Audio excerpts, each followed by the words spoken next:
So I'm staying in an Airbnb right now, and I was at this very same Airbnb this time last year, and this is in St Newlands East, just outside of Newquay. Lovely little place, perfect location.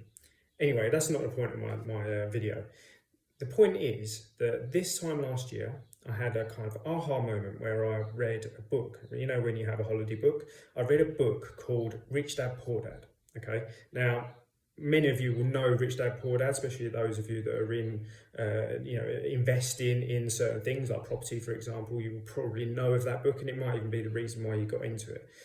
Now, I've never read it. This book's been out for like 20 years, and I've never actually read it. I don't know how it's passed me by, but I read it for the first time last year.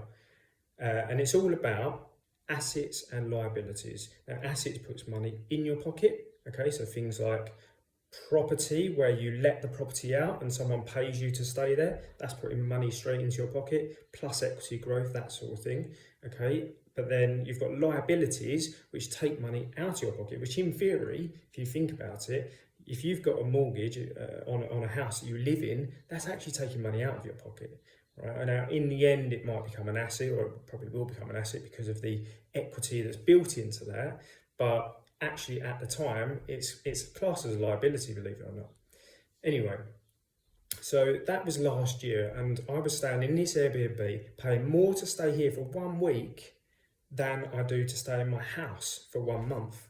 And I thought, okay, reading this book, learning about assets and liabilities, and thinking, okay, I've got to do something about this. So it's crazy to think that that was a year ago, and now today I'm here again, and I'm looking back, reflecting, and I'm thinking, Christ, in 1 year, I read that book, I done some education with us Buy Property Group, I joined their mastermind, okay, and I now have my own business, Jackson Invest, where I help others to invest into property, right? And the money that I get from that, the fees that I charge for that, I then invest into property myself. So it's crazy to think that just in 1 year, exactly what I've done. And the thing is, it didn't feel like I was progressing that much at the time, because, you know, when you have your own business, anyone that has their own business will know that you hit dead ends, you hit challenges, you feel like you're not really progressing.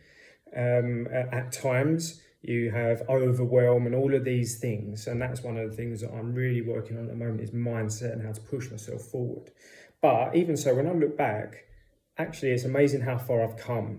So I thought I'd do this video to kind of celebrate that, share it with you, but also say that I'm excited to see what happens in the next year and what the next year will bring.